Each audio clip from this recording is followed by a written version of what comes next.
I would like to invite for some opening remarks Mr. Peter Obi. Now, Peter Obi is a long-time entrepreneur, a business leader, and an eminent politician from Nigeria. Mr. Obi's sense of enterprise fostered his involvement in local and national Nigerian politics, including his role as Governor of Anambra. So please help me in welcoming him to the stage. Peter Obi.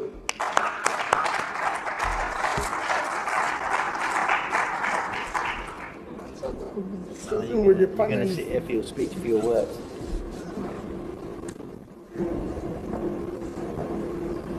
Well, I thought we were all panelists, but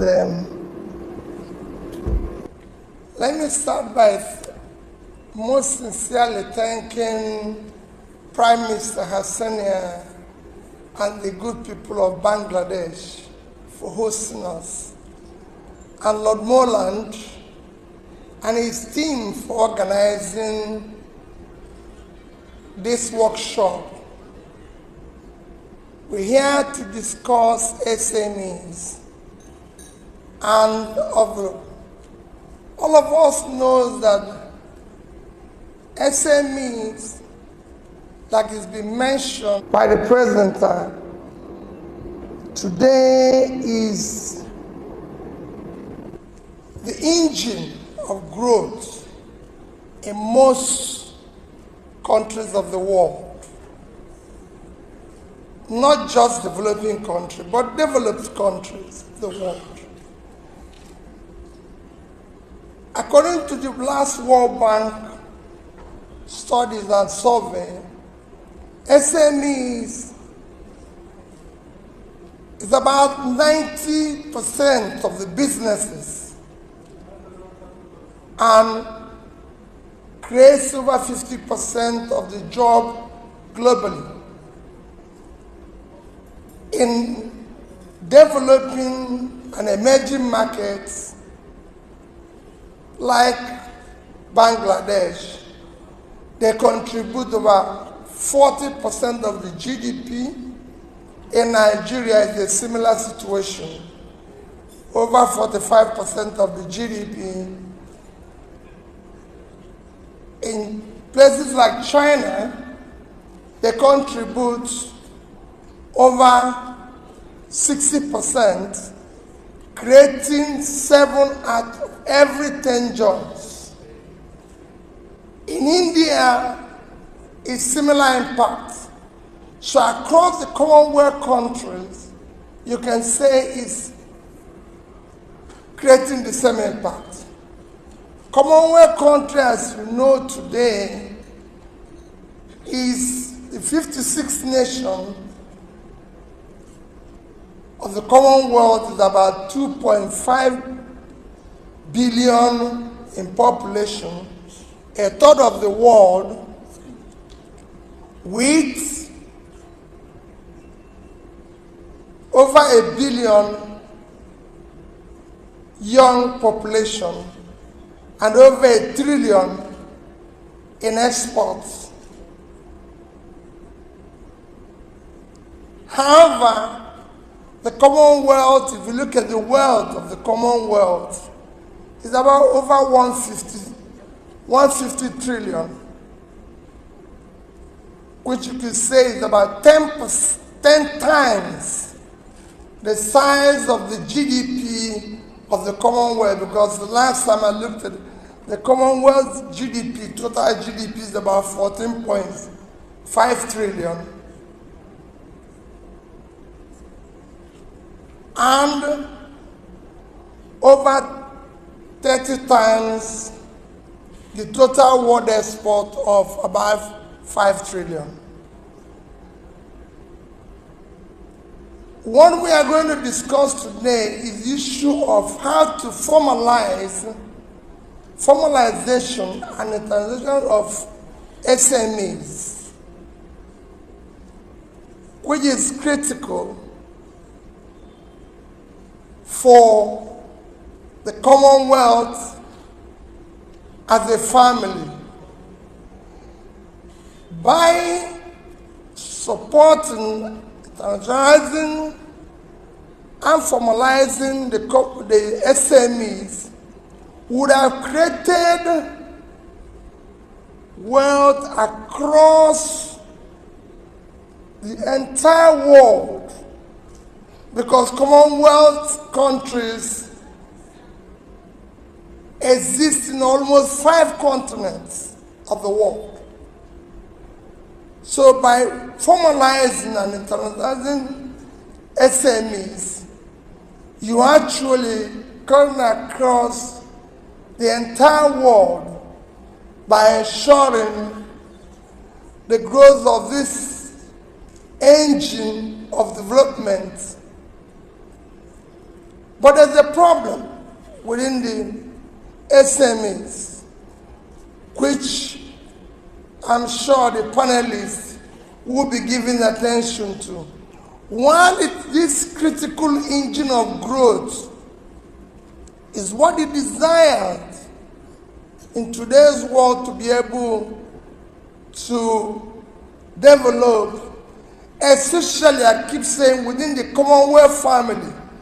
Because if you look at the scope of what they are going to add is huge.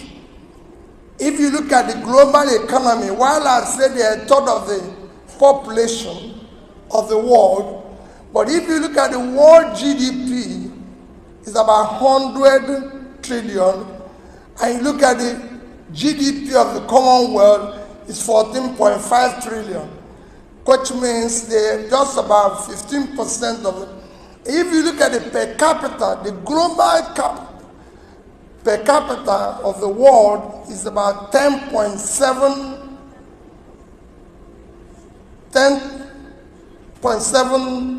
when we mean $10,700. But within the Commonwealth family, it is just $3,500.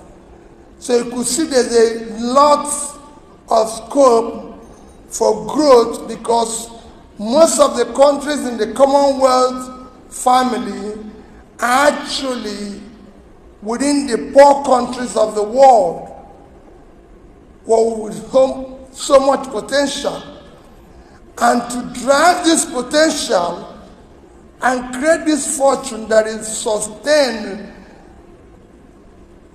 development across the Commonwealth, you need to support the SMEs, because these are the engine of growth, considering the amount of job they create and the impact they have, and they will be able, and this is where you have your youths who have certain entrepreneurship, building entrepreneurship, and that's where they are, and we must support them.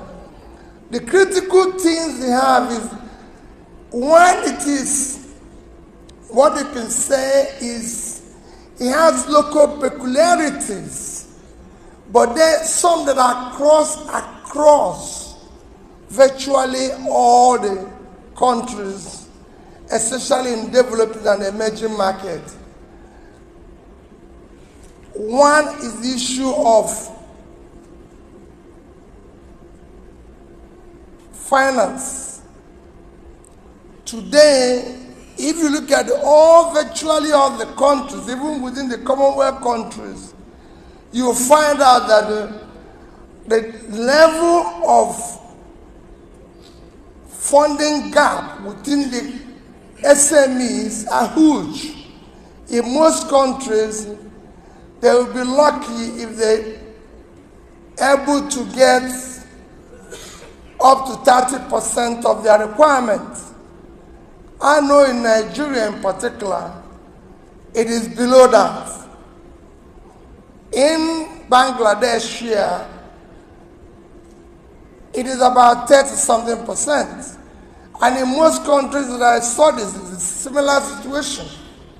So the funding gap is huge, because banks and lending institutions prefer to lend to the corporates rather than lend to this engine of growth, because of, again, it has to do with issues of formalization, issues of internationalization, and other things that are associated with it.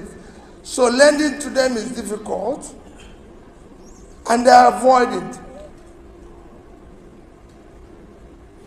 Two is the issue of taxation. You have all sorts of local taxations that are applied to them, and everything.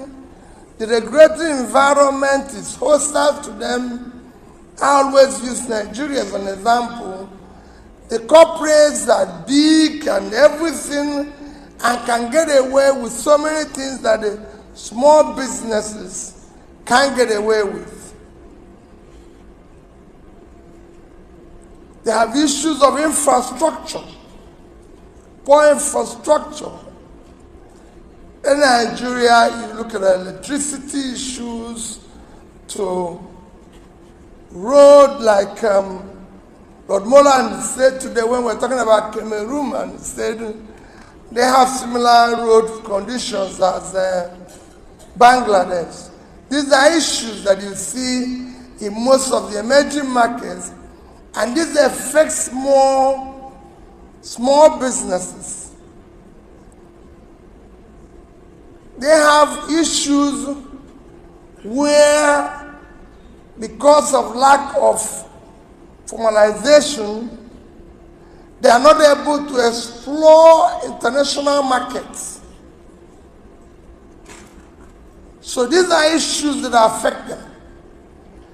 To deal with these issues, the Commonwealth as a family needs to intervene in various countries, and various countries look at their policy. If they have a policy that is targeted, a favorable policies that is targeted to SMEs, to help them to formalize, have proper registrations and everything, which are happening in some countries like China and Indonesia today, that have a special ministries and departments that focus on support of SMEs. This will go a long way in helping them to formalize, help them to have all the registrations at a competitive government, having favorable policies that will support them. Again, on issue of financing, countries have to look at the overall credit of the nation and the overall this, and probably dedicates a particular percentage of credit or lending to SMEs, like it is in China. It's about 25%. And similar situation in Indonesia. I must say that credits to SMEs in Bangladesh have been quite impressive, though not what it should be. But in other countries, like in Nigeria and Africa, they need to do more. There needs to be a dedicated percentage of the overall country credit lending that should go to SMEs, being that this is the engine in which those countries can grow and be able to build sustainable development and improve their economy. You need to have a situation where not just policies, there should be a clear physical support where government are supporting businesses, a monetary support like it's happened in China and Indonesia and other places, with these favorable policies and everything, we'll be able to start turning around the economies within the Commonwealth families. Like I said before, there's opportunity for growth within the Commonwealth family if you have a situation where you have support, clear support within the SMEs, and they're giving the support for internationalisation within this family. You could easily double the exports.